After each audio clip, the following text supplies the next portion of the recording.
ابدی سفر۔ پیارے بچوں، آج کی کہانی بہت ہی سبق آموز ہے، تو آپ سے ریکویسٹ ہے کہ کہانی کو پورا دیکھیے گا۔ ہماری زندگی کی شروعات کچھ لڑکھڑاتے قدم کے ساتھ ہوتی ہے، جیسا کہ ہمارے ماں باپ ہمیں چلنا اور بولنا سکھاتے ہیں، اور ہماری زندگی میں بہت ساری پریشانیاں بھی رہتی ہیں جن سے ہم لوگ بہت ساری باتیں سیکھتے ہیں۔ ہم سب لوگ جانتے ہیں کہ ہماری زمین سورج کے گرد چکر لگاتی ہے، جیسا کہ باقی سیارے بھی کرتے ہیں۔ یہ چکر کوئی عام چکر نہیں ہوتا، بلکہ ہماری زندگی کا چکر ہوتا ہے۔ تو آج کی کہانی شروع کرتے ہیں، جو کہ ایک بوڑھے آدمی کی کہانی ہے۔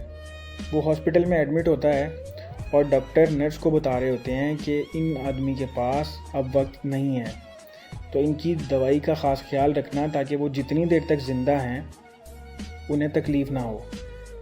وہ آدمی غنودگی کی حالت میں ایک آواز سنتا ہے جو کہ ایک بچے کی ہوتی ہے۔ جیسے ہی وہ اپنی آنکھیں کھول کر دیکھتا ہے تو وہ اس کا بچپن ہوتا ہے۔ وہ اپنے بچپن کو اپنے سامنے دیکھ کر بہت حیران ہوتا ہے۔ اس کا بچپن اسے کہتا ہے کہ میں تمہیں اپنے ساتھ ایک سفر پر لے کر جانا چاہتا ہوں۔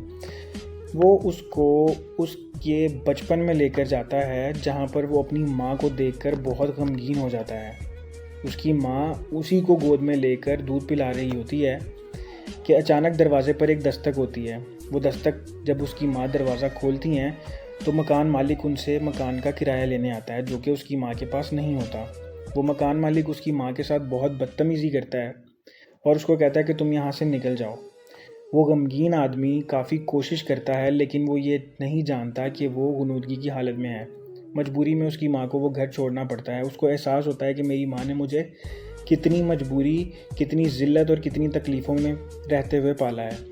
پھر وہ بچہ ان کے ساتھ کچھ اور آگے سفر پر جاتا ہے، جہاں پر وہ اپنی تھوڑی سی جوانی دیکھتے ہیں۔ وہ جوانی میں بھی کچھ غمگین لمحے محسوس کرتے ہوئے سفر پر آگے چلتے ہیں۔ وہ لڑکا جو بچہ تھا اب لڑکا بن چکا ہوتا ہے اور جوان ہو جاتا ہے۔ وہ اپنے کالج کے دنوں کو یاد کرتے ہیں اور اپنے کالج کا منظر دیکھتے ہیں کہ کس طرح ایک لڑکی نے ان کا دل توڑا، اور وہ سمجھے تھے کہ اس وقت زندگی ختم ہو گئی، لیکن وہ لڑکا اب ایک جوان لڑکا جو کہ شادی کے قابل ہو چکا ہوتا ہے اور اس کی شادی ہو جاتی ہے۔ وہ یہ سارے منظر دیکھتے ہوئے بہت ہی حیران رہ رہے ہوتے ہیں کہ یہ سب کچھ کیا ہو رہا ہے۔ وہ دیکھتے ہیں کہ ایک منظر میں ان کی بیوی، جس کو چوٹ لگ جاتی ہے اور وہ دوبارہ ماں نہیں بن پاتی، وہ اس پر کتنا غصہ کرتے ہیں۔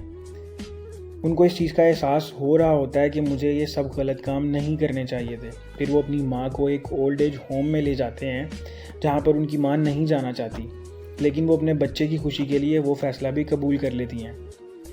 وہ وہاں پر بہت بلک بلک کر رونا شروع کرتے ہیں کہ میں نے اپنی ماں کے ساتھ اچھا سلوک نہیں کیا۔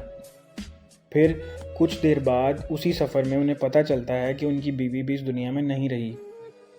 وہ اس وقت بھی بلک بلک کے روتے ہیں، لیکن اب کچھ کیا نہیں جا سکتا۔ اچانک سے ان کی آنکھ کھلتی ہے تو وہ اپنے آپ کو اپنے بچپن میں دیکھتے ہوئے بڑھاپے تک لے آتے ہیں۔